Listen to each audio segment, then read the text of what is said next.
O empreiteiro é aquele cara que ele vai pegar a tua obra por um preço definido, fechado.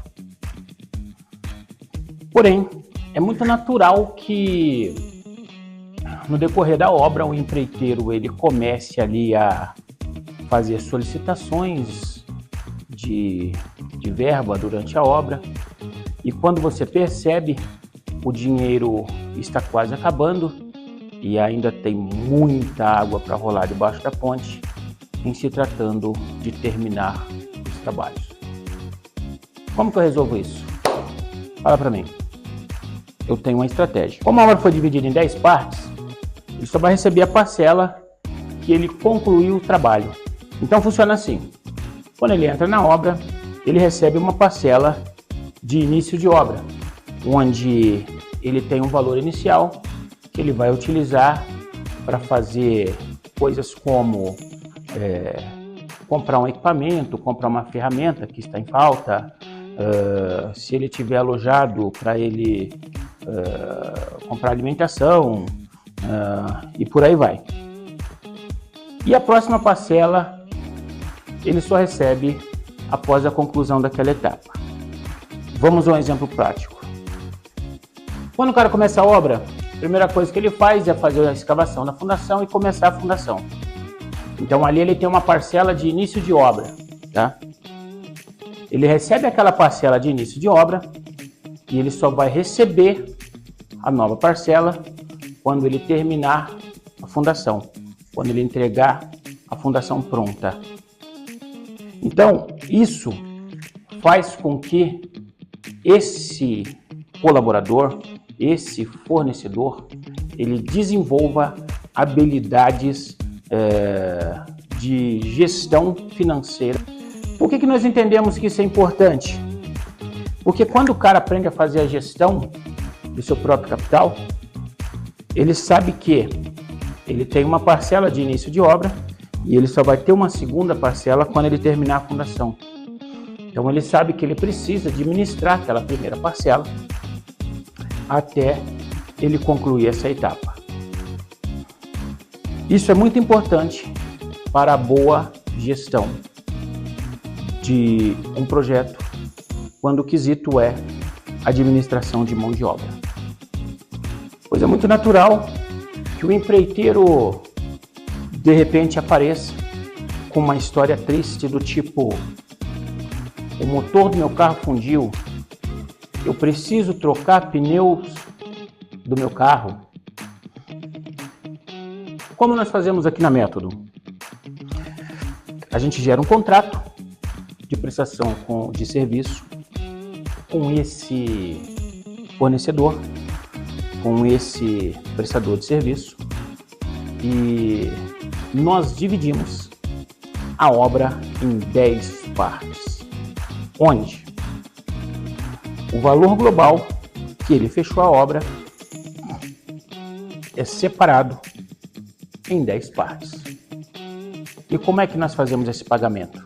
Nós temos um exemplo prático de um contrato de prestação de serviço que nós utilizamos aqui, onde nós temos aqui todas as obrigações, né, direitos e deveres desse contratado, tá?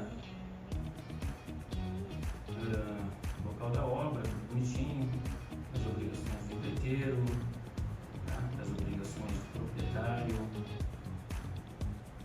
tudo direitinho, tá? Obrigações do proprietário,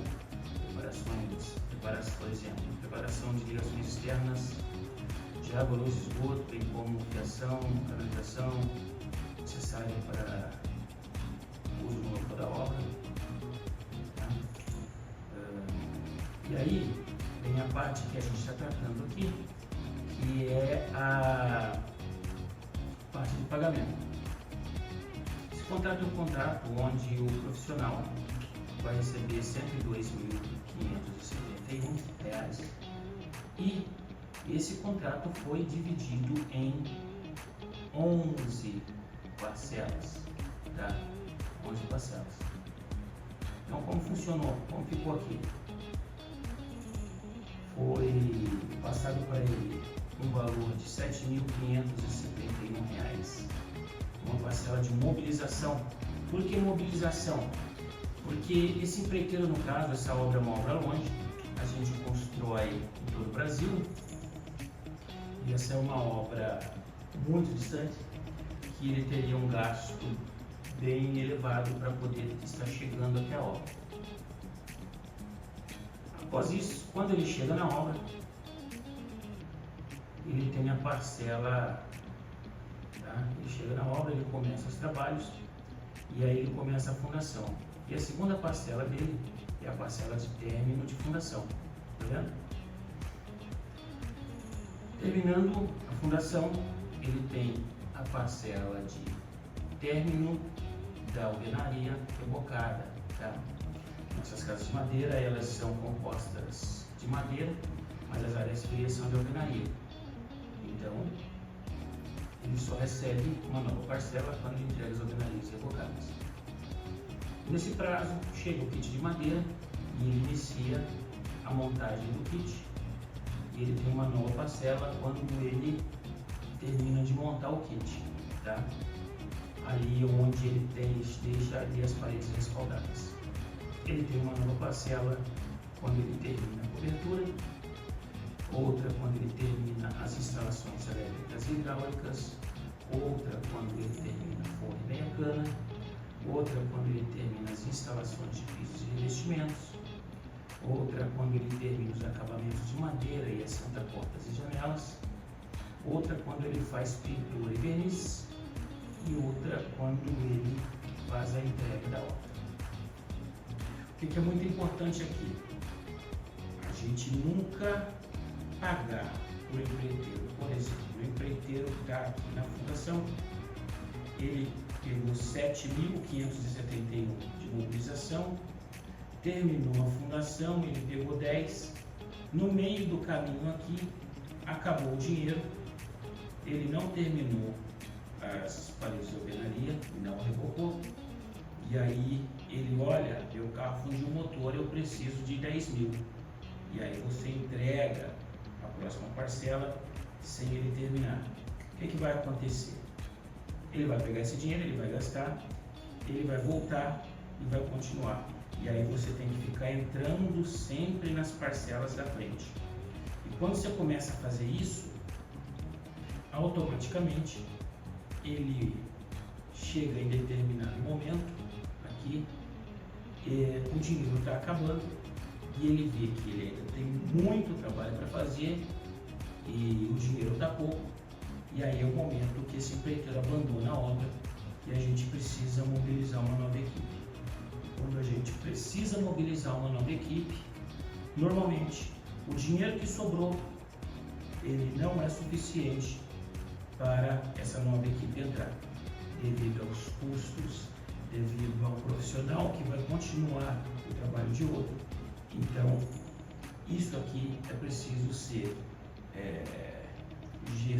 a gestão disso aqui precisa ser feita com muita responsabilidade.